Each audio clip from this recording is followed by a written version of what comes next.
How are we doing tonight? It's Mr. Colley coming on to make sure you understand the assignment and go over all the main topics on the Roaring 20s. But before I start, I'm going to tonight post, the district put out a student log, okay? And you have to show proof of the work you did for all your classes and the work that you're doing so that you can get credit for it. And remember, if you are taking a Regents class, you pass the class, you get credit for the Regents. So you have to keep a log of everything that you're doing, okay? I put that log on.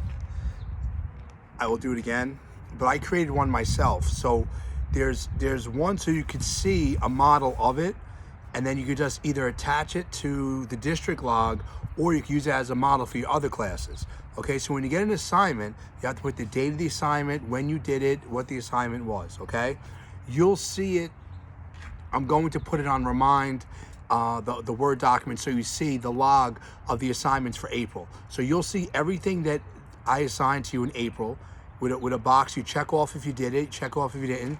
Email me if you have any questions, okay?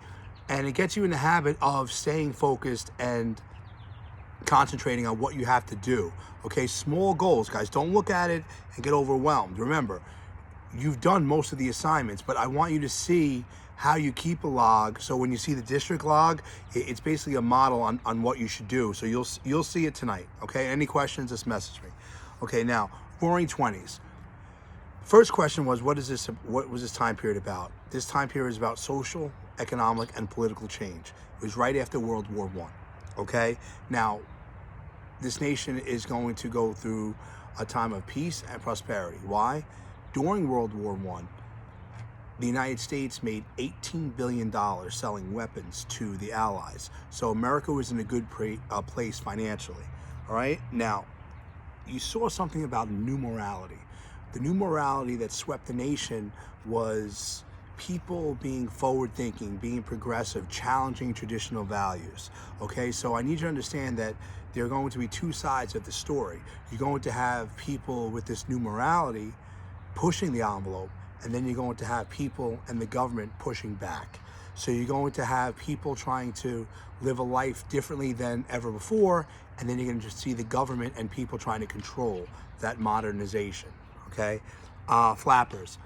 These are women who challenge traditional values. These are women who, they cut their hair short, they smoked cigarettes, they went out drinking, okay? So here you have women pushing the envelope, trying to do things that weren't done before.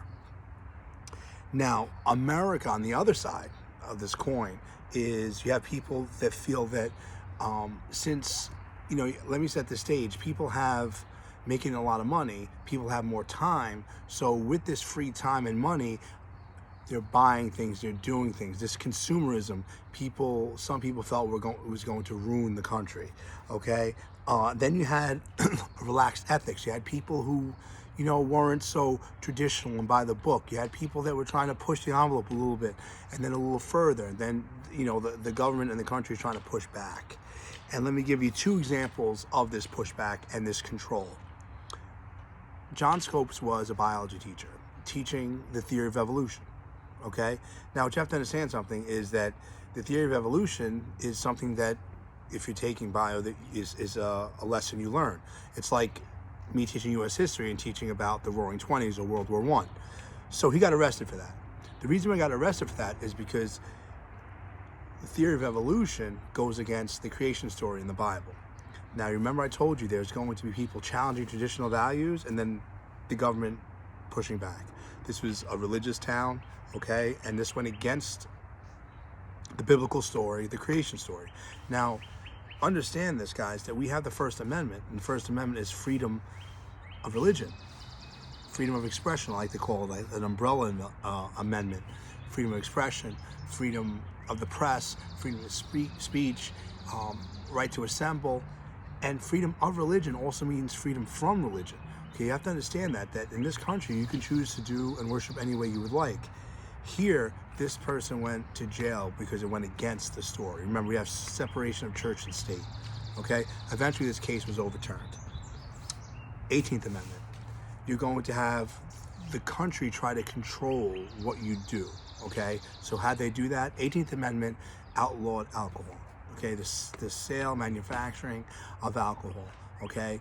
People thought that if you took alcohol out of the equation, unemployment would not be an issue, domestic violence would not be an issue, people would be, better overall. It was an experiment that did fail, and they're going to repeal that amendment. We'll learn that down the road, okay? So hopefully that tied everything in together perfectly. Also, do not forget about the log, okay? Remember, my log is a model to show you how to fill out the district log. And remember what the importance about filling that log out is. You need to show proof that you did the work to get the credit, okay? And it also keeps you organized and focused. What do I have to do? What I've done already, okay? It keeps you on track. Remember, you pass the class, you pass the Regents, but you have to show proof that you're doing the work, okay? So I'm gonna send you my log. You can use that as a guide, how to fill out the district one, okay? If you have any questions, message me. If not, have a great night. Bye.